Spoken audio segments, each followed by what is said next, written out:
What if I told you that a colossal empire was doomed to fall long before the final assault by foreign invaders? Many have come to believe that the fate of an entire nation was decided in an instant, when the sails of the invaders appeared on the horizon. In reality, a deep crisis had been brewing within the state for many years, weakening its foundations. The great power which had kept all its neighbors in fear began to lose its former unity even before the first external enemy appeared. Tensions between the ruling elite and the cities under their control had reached a breaking point. Are you ready to learn the truth about the combination of internal conflicts and logistical failures that brought down a great state?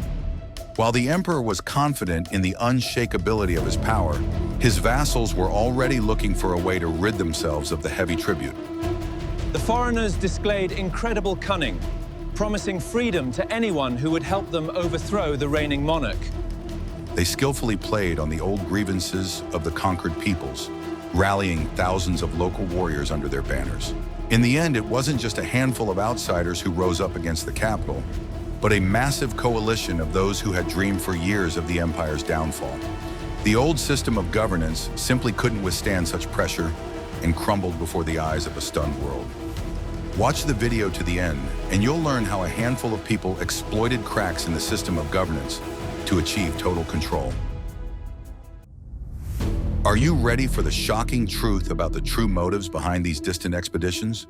The arriving forces were not a regular army with precise orders from a supreme monarch. They operated as completely independent opportunists on the frontier of known territories. This autonomy compelled them to make the boldest and most unconventional strategic decisions. The next step demonstrated their absolute determination to go all the way.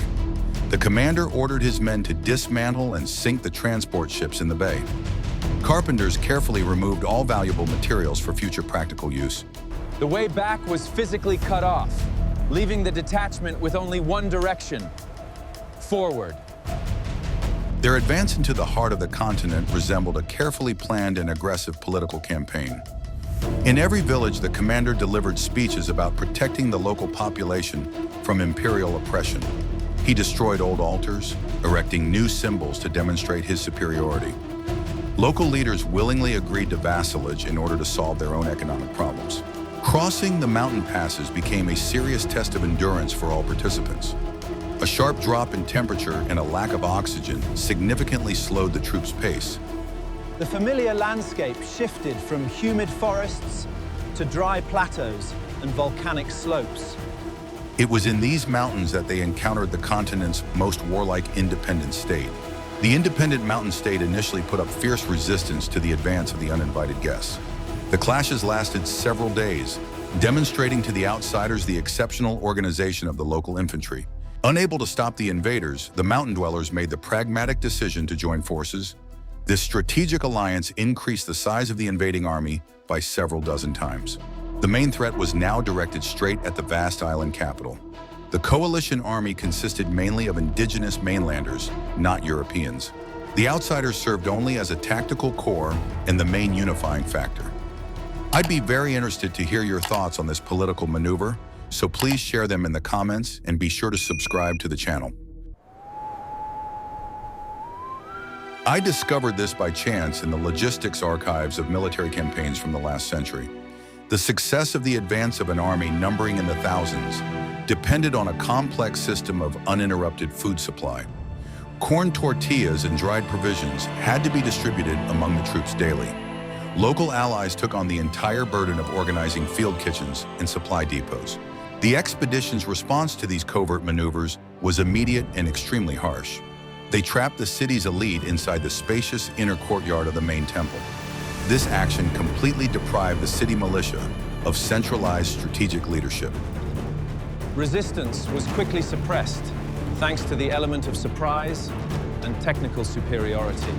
This event sent an unambiguous signal to all the other provinces of the vast empire. It became absolutely clear that the outsiders would stop at nothing. The imperial capital realized that the usual methods of diplomacy no longer worked. The ruler was forced to invite this formidable army into his capital city. The final stage of the march took them through high mountain passes covered in thick snow. The cold air stiffened their movements but revealed an incredible view of the valley. Below lay a vast system of lakes, surrounded by dozens of densely populated cities. It was the most densely populated and economically developed region on the entire continent. In the center of the watery expanse stood the destination of their long and exhausting journey. The island capital looked like a mirage of white stone, hovering directly above the water. Long artificial dams led to it, dividing the lake into several parts. This engineering feat both amazed and frightened the arriving military specialists. The army slowly began its descent down the steep slopes toward the unknown. Every soldier understood that either triumph or complete strategic defeat awaited them ahead. They were entering territory where all the geographical advantages were on the side of the hosts. Want to find out how these allies helped them enter the most heavily defended capital in the world in the next chapter? What I am about to reveal is banned in 12 countries due to its description of tactics involving intense psychological pressure. Once inside the metropolis, the outsiders immediately turned the palace assigned to them into a fortified bastion. They organized round-the-clock patrols of all the corridors and inner courtyards of the historic building. Artillery pieces were aimed directly at the city's main commercial squares. The meeting of the two rulers on the central embankment marked the height of diplomatic tension. The parties exchanged lavish gifts, concealing their mutual distrust behind a facade of impeccable politeness. Huge crowds of locals watched the arrival of the foreigners in complete silence. This silence created an oppressive atmosphere of hidden threat for every participant in the expedition. The command made a purely pragmatic decision regarding the discovered historical treasures. The exquisite jewelry was systematically melted down into standard gold bars. This form facilitated transportation and the precise distribution of shares among all participants. The cultural value of the items was completely ignored in favor of purely economic logistical calculations. The presence of immense wealth inside the vulnerable fortress greatly heightened the general tension. Soldiers slept in heavy armor, keeping their weapons within arm's reach. Any loud noise from the city streets was perceived as a signal for a massive assault. The psychological pressure of isolation grew steadily with each day spent on the island. Gradually, the invaders began to impose their new architectural and social rules on the inhabitants. They erected their own religious symbols atop the city's main pyramids. This gesture was an open challenge to the island nation's centuries-old culture. The local elite perceived these actions as a direct insult to their unquestioned authority. An unprecedented plan was devised to take control of the very center of government. A group of armed officers headed to the emperor's private chambers for a stern conversation. They were banking on the local leadership's paralysis in the face of a direct tactical threat. Be sure to like this video if you're struck by such audacity in the very heart of a foreign capital. Guess what happened next in the luxurious halls of the imperial palace? The foreign officers forced the ruler to move his residence to premises under their control. This unprecedented move paralyzed the local aristocracy's will to mount any organized resistance. The emperor formally retained his high status, but in reality became a hostage to his ambitious guests. He continued to issue decrees and formally govern his vast dependent territories. However, every decision he made was now strictly reviewed and approved by the foreign military command.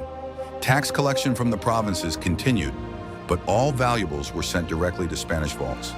This illusion of normality was necessary to maintain basic order in a multi-million-strong empire. The commander left the metropolis, leaving behind only a small armed garrison for security. The remaining soldiers found themselves in an extremely vulnerable position among an openly hostile population. Their relative safety depended entirely on the obedience of their crowned captive. The slightest spark could easily provoke a massive explosion of pent-up social discontent. The deputy commander, who remained to lead the garrison, was extremely suspicious. He saw a threat of conspiracy in every large gathering of townspeople in the central squares. At that time, the city was making extensive preparations for its traditional annual spring festival. Thousands of members of the local elite gathered at the main temple complex without their weapons. Fearing a covert uprising, the garrison made a decision with catastrophic historical consequences. They blocked all exits from the temple courtyard during the mass dance. This preemptive action was a gross political and tactical blunder on the part of the foreign troops. It instantly destroyed the entire fragile balance of power, which had been maintained by the authority of the captive ruler. Uncontrollable chaos broke out in the city as news of this event spread through the neighborhoods. The illusion of stable control, which had rested on the figure of the hostage, finally collapsed that very day. The islanders clearly realized that the outsiders observed no rules of diplomacy or conventional honor. They took up whatever weapons were available to rid their land of the aggressive invaders once and for all. A small detachment of foreigners found itself tightly blockaded inside a massive old palace. The drawbridges on the dams were immediately raised, cutting off any logistical route for retreat. A trap of solid stone and deep water snapped shut securely around the overconfident garrison. Are you ready to find out in the next chapter how this siege led to a full-scale urban uprising?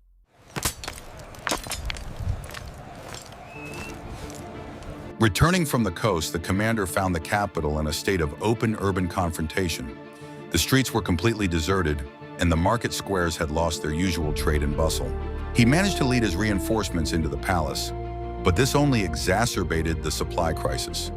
The city militia was systematically and methodically erecting high barricades at all key intersections. The infrastructure of the island metropolis now worked exclusively against the uninvited foreign guests.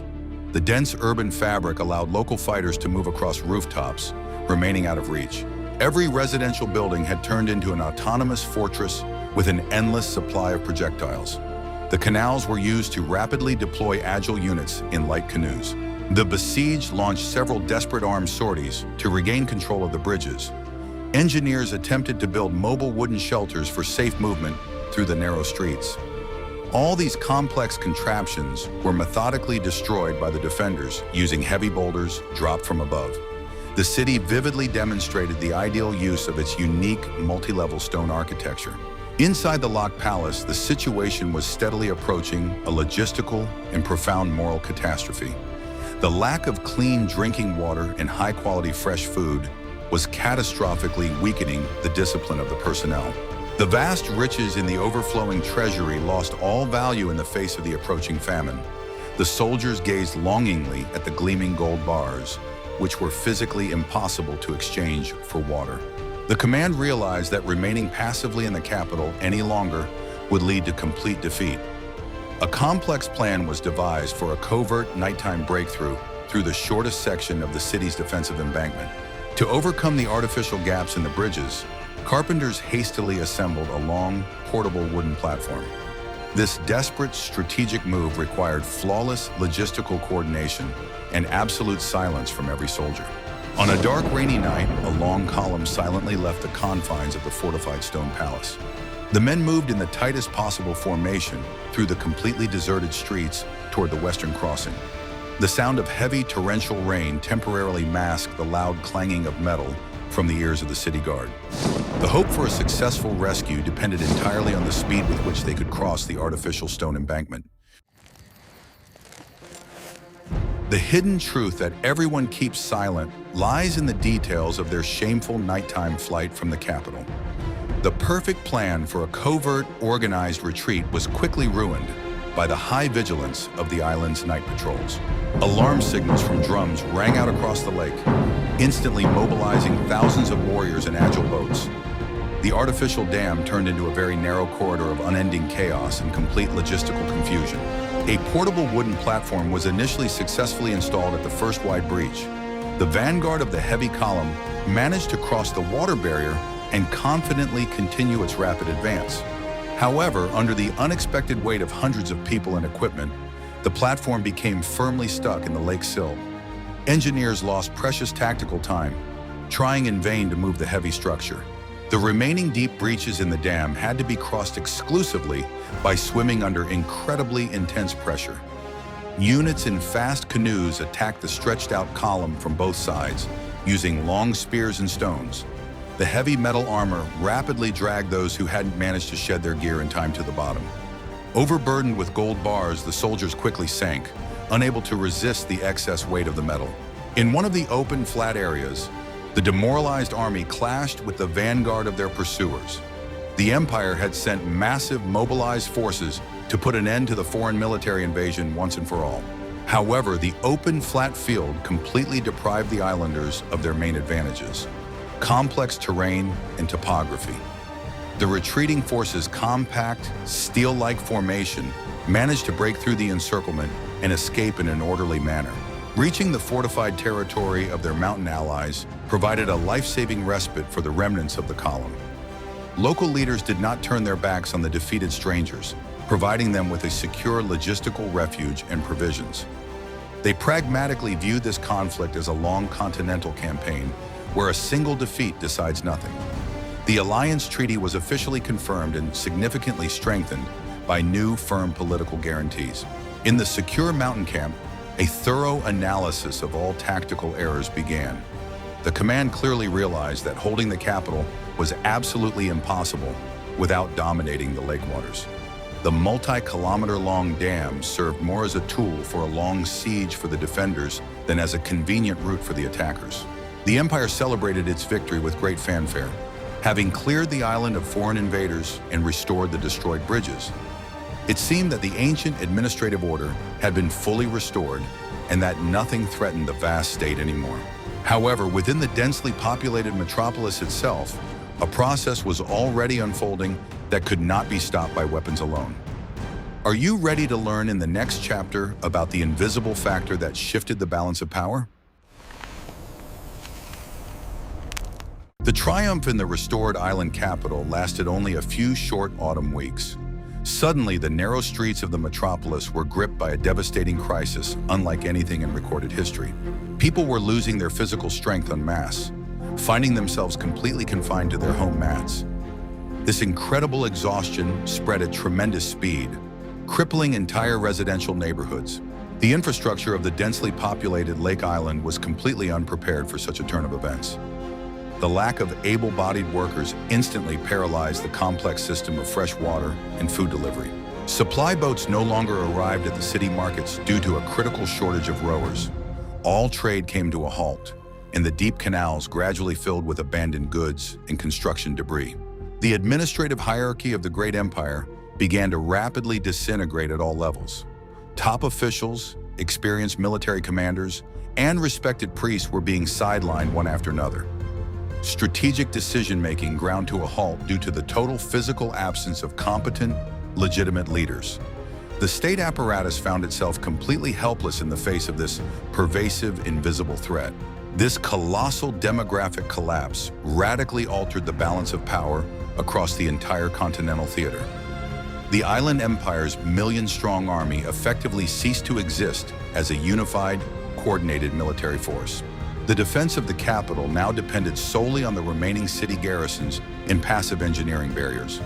The islanders' numerical advantage had completely dissolved into the chaos of absolute administrative impotence.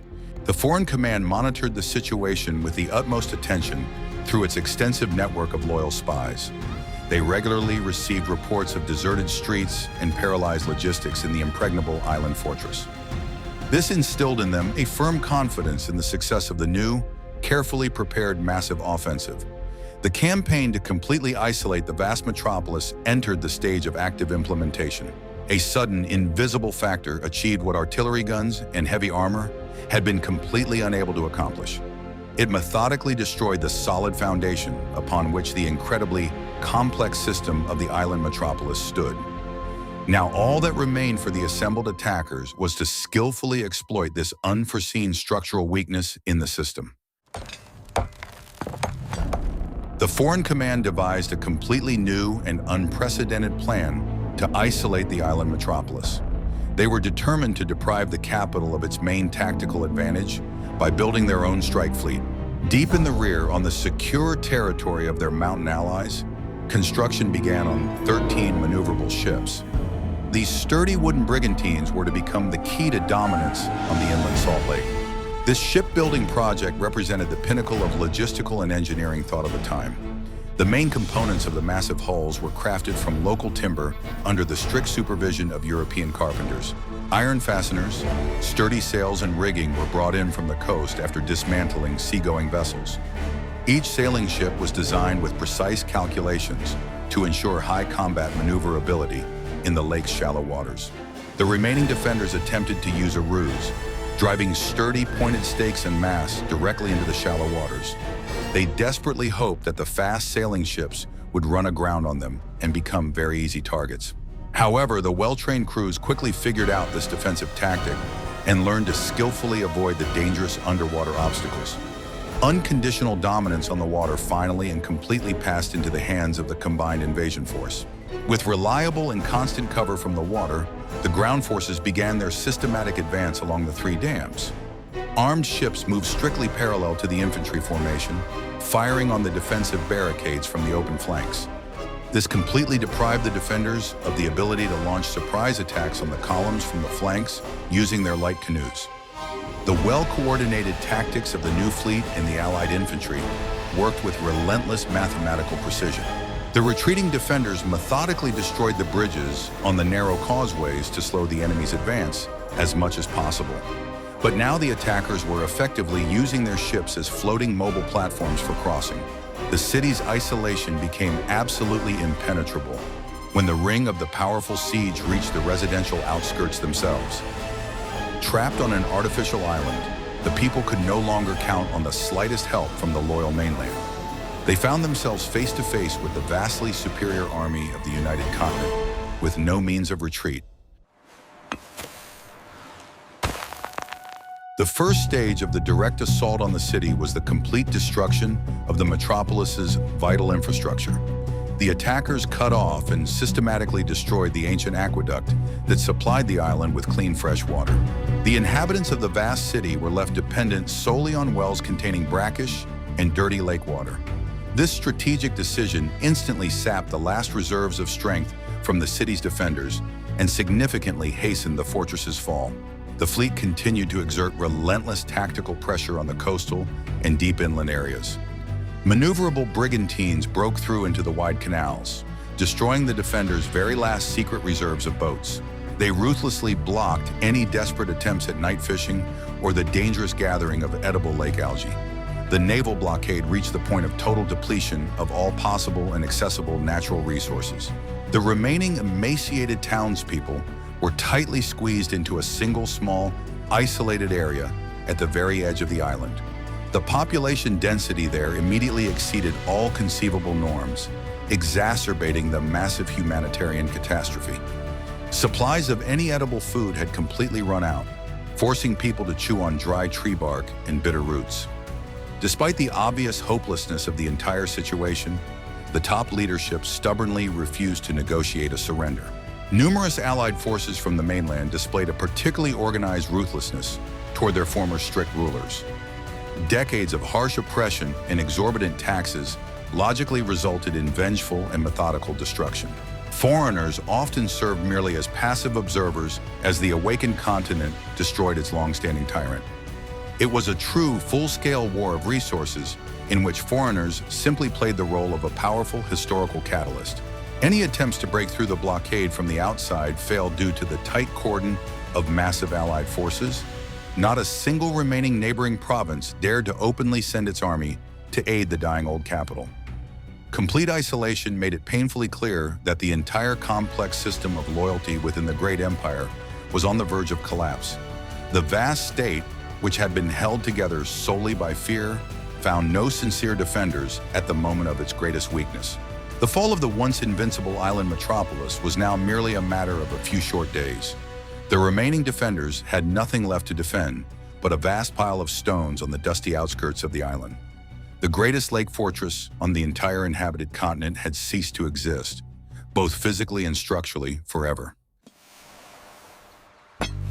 The final stage of the months-long siege ended not with a decisive battle, but with the capture of the last imperial leader. The new desperate ruler attempted to flee the city's ruins in a fast canoe under the cover of the remnants of his fleet. His lone boat was immediately spotted and intercepted by one of the wooden brigantines patrolling the lake. This historic moment became the official and absolutely irreversible point of no return in the political history of the entire continent. Old stones from completely destroyed ancient temples were effectively used for the rapid construction of new administrative infrastructure. The hard labor of the new allies and the broken defeated was directed toward creating a completely new overland transport network. Waterways were partially filled in with debris, quickly giving way to wide paved streets for European freight wagons. The insular, closed nature of the settlement gradually faded in favor of much larger scale and more convenient continental logistics. The new political alliances forged during this long, grueling campaign formed the foundation of a new, strict empire. The leaders of loyal tribes who openly supported the foreign invasion were granted special privileges and high status in the new society. The old, convoluted system of tribute collection was very quickly and efficiently adapted to the needs of the distant overseas crown. Continental authority simply replaced its main beneficiaries, while fully preserving the highly convenient basic structure of economic exploitation of the regions. The fall of the old island city served as a powerful catalyst for further rapid expansion in all directions. From the newly rebuilt capital, well-armed expeditions were continuously dispatched to the boundless north and south of the continent. Local, detailed knowledge of the complex geography and old trade routes became the most valuable trophy of this war. The formerly isolated lake was finally transformed into a reliable base for total control over the vast surrounding territories. The remarkable story of this large-scale conquest vividly illustrates the vulnerability of highly complex centralized systems. The ingenious hydraulic engineering of the impregnable island capital became a fatal trap when control over supply logistics was unexpectedly lost. The main advantage of the united attackers lay in political flexibility, pragmatic diplomacy, and strict control of transportation arteries. The physical isolation of the metropolis proved far more devastating and effective than any direct armed clash between armies.